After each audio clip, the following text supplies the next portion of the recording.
नमस्कार. आपण पाहतात गाळीव इतिहास. मी आहे प्राध्यापक डॉक्टर सतीश कदम. आज आपला चर्चेचा विषय आहे मुंबईतील केएम हॉस्पिटल. केएम हॉस्पिटल याचं नाव कुणाच्या नावावरून आहे, हे हॉस्पिटल कधी स्थापन झालं आणि आता नाव बदलाची चर्चा काय, अगदी थोड्या वेळामध्ये याचा सर्व इतिहास आपण या ठिकाणी जाणून घेणार आहोत. त्यामुळे आपल्या सोबत राहा. त्यानुसार मुंबईमध्ये जे अनेक हॉस्पिटल आहेत त्यामध्ये परळ भागात असणारं केएम हॉस्पिटल अतिशय नामांकित आणि सर्वसामान्याला परवडणारं, आता जवळपास 2250 खाटाचं म्हणजे 2500 खाटाचं हे हॉस्पिटल सर्वसामान्यांसाठी अतिशय महत्वपूर्ण ठरलेलं आहे, वरदान आहे. तर याच्याविषयी सध्या नाव बदलामुळे खूप चर्चा सुरुवात झाली आहे. याचा थोडक्यात इतिहास, नेमकं कधी ह्याची स्थापना झाली आणि नेमकं कशा टप्प्यावर स्थापना झाली आणि केएम हे नाव का देण्यात आलं, त्याचं पूर्ण नाव काय, तर हे पाहत असताना जे आपल्या सोबत नवीन आलेले असतील, आता व्हिडिओ पाहतायत, तर त्यांना विनंती की आपण सबस्क्राईबचं बटन दाबा. आपण लाखाकडे चाललेला विनंती करण्यात येते की खूप छान व्हिडिओ आपले असतात, तर सबस्क्राईब करून आम्हाला तेवढी मदत करा. आपण लाखाचा टप्पा निश्चितच आता ओलांडतोय थोड्या दिवसात. असो, तर त्यानुसार केएम हॉस्पिटलचा इतिहास. तर हे जे केएम हॉस्पिटलचा इतिहास पाहत असताना आपल्याला जावं लागेल ब्रिटिश कालखंडामध्ये. ब्रिटिशांच्या कालखंडामध्ये या देशामध्ये जे वैद्यकीय सेवा होती, मग त्याच्यामध्ये हॉस्पिटल असतील किंवा दवाखाने असतील किंवा काही वैद्यकीय महाविद्यालय आता सुरुवात झाली होती. खास करून मुंबईला सुरुवात झालं होतं, चेन्नईला सुरुवात झालं होतं, कलकत्त्याला सुरुवात झालं होतं. तर याची जी काही याच्यावर नियंत्रित करणारी जी बॉडी होती किंवा मंडळ जे होतं, तर ते मंडळ म्हणजे त्याला आपण मिलिटरी म्हणू शकतो. IMS, इंडियन मेडिकल सर्व्हिस, म्हणजेच फौजेच्या किंवा लष्कराच्या मार्फत ह्याची काही संपूर्ण कार्यकारी मंडळ किंवा याच्यावर असणारं कंट्रोलिंग बॉडी, इंग्लिशमध्ये सांगायचं झालं तर नियंत्रित करणारं जे मंडळ असतं, तर ते मिलिटरीचं होतं, लष्कराचं होतं. मात्र 1845 साली या भारतामध्ये वैद्यकीय जो शिक्षण प्रणाली असेल, ती वैद्यकीय शिक्षण प्रणाली त्या ठिकाणी 1845ला आणली आणि त्याच्यानुसार मुंबईमध्ये सेठ जेमशेट जिजाभाई हॉस्पिटलची स्थापना सुद्धा झाली आहे. त्याला आपण जे हॉस्पिटल म्हणतो. ते 1845ला जे हॉस्पिटलची स्थापना झाली. आता त्यानंतर 1845 सुरुवात झालेली आहे, मुंबई वाढायला लागलेली आहे. तर मुंबई वाढत असतानाच दरम्यानच्या कालखंडामध्ये भारतावर ज्यांनी राज्यकारभाराला सुरुवात केली होती, म्हणजेच आता ईस्ट इंडिया कंपनीच्या माध्यमातून इथं जो इंग्लंडचा राज्यकारभार करतोय, तर त्याचं नाव होतं किंग एडवर्ड 7वा. तर हा किंग एडवर्ड 7वा 1901ला त्यांनी सत्ता हातात घेतली आणि आपल्या सत्तेला इथं सुरुवात केली. ही सत्तेला सुरुवात केल्यानंतर व्यवस्थितपणे काही चालू असतानाच मध्येच एकदा, म्हणजे किंवा दुर्दैवानं म्हणू शकतो, 22 सप्टेंबर 1911ला त्यांचं निधन झाले.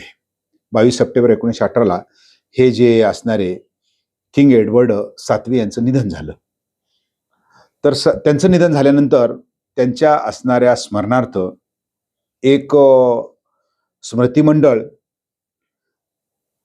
या देशामध्ये किंवा जी काही लष्करी अधिकारी असेल सर्वांनी मिळून एक मंडळ काढलं, मेमोरियल ट्रस्ट ज्याला आपण म्हणता येईल, ते मेमोरियल ट्रस्ट काढलं. खास करून त्याला वैद्यकीय शिक्षणाची त्यांना आवड होती, त्यामुळं त्यांच्या नावानं जागोजागी ही जी काय असणारी दवाखाने जे असतील ते उघडायला सुरुवात झाली. खास करून लाहोर या ठिकाणी त्यांच्या नावानं, किंग एडवर्डच्या नावानं विद्यापीठ उघडलेलं आहे. घाना असतील किंवा अनेक अशा प्रकारच्या देशामध्ये, न्यूझीलंडला असेल, त्यांच्या नावानं हॉस्पिटल त्या ठिकाणी व्हायला किंवा याला सुरुवात झाली. तर तशाच प्रकारे भारतात सुद्धा एखादा त्यांच्या नावानं दवाखाना असावा का, अशा प्रकारचा प्रयत्न या ठिकाणी सुरुवात झाली.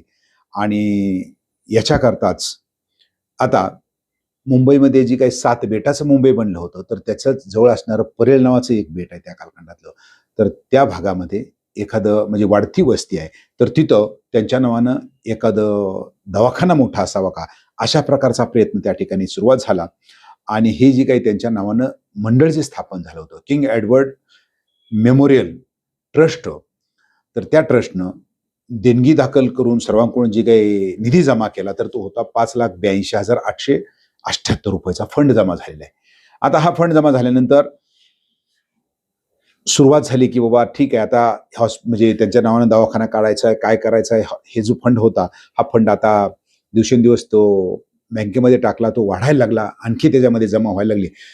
मग पुन्हा कल्पना आली. 1914 साली हा फंड जवळपास 11 लाखाला गेलाय. 11 लाखाला गेल्यानंतर मग आता अगदी निश्चित झाले की आपल्याला नवीन एका दवाखान्याची सुरुवात करायची आहे, ती परळ या ठिकाणी. त्यावेळेला महानगरपालिका, मुंबई महानगरपालिका जी होती, तर यांच्या देखरेखीखाली आता याच्या बांधकामाला सुरुवातही झाली.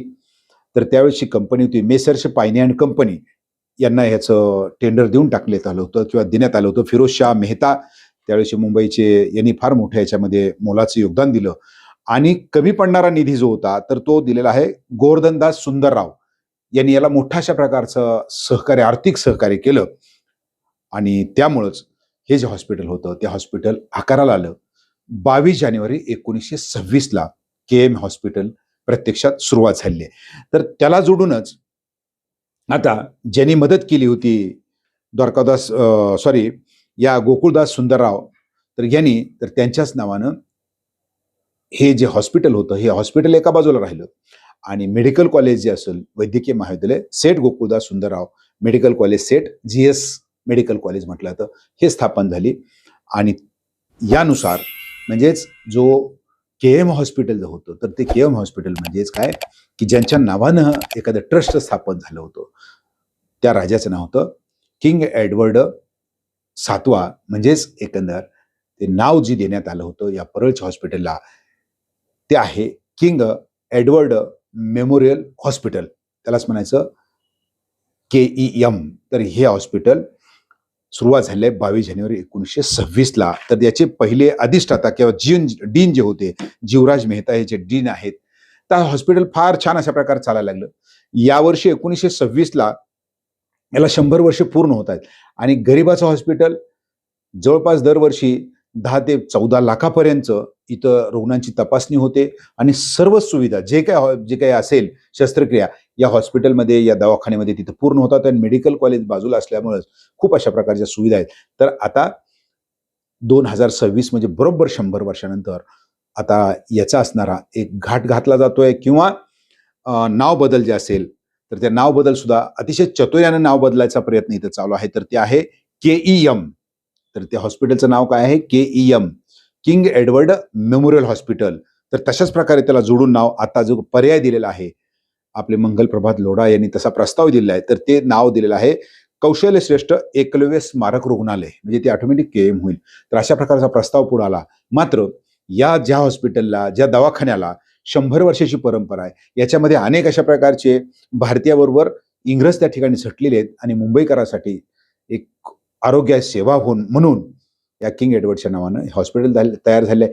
जी स्वतःची निर्मिती ज्यांनी केली असेल, खरं तर माझ्या मते त्याच्या नावात बदल व्हायला नको आहे. नामांतर ज्याने केलं त्याची निर्मिती निश्चित चालेल, मात्र ज्यांनी उभारणी केली त्याचं नाव जरूर राहावं, आपला वैयक्तिक मत आहे. तर अशा रीतीने एकंदर KM म्हणजेच काय, किंग एडवर्ड मेमोरियल हॉस्पिटल, जे मुंबई या ठिकाणी स्थापन झालं 1926 साली, ज्याला आज 100 वर्ष पूर्ण होत आहेत. हा व्हिडिओ आपल्याला कसा वाटला निश्चित सांगा, लाईक करा, शेअर करा. आणि जे पुन्हा विनंती की नवीन असतील त्यांनी पुन्हा एकदा सबस्क्राईब करायला विसरू नका. धन्यवाद.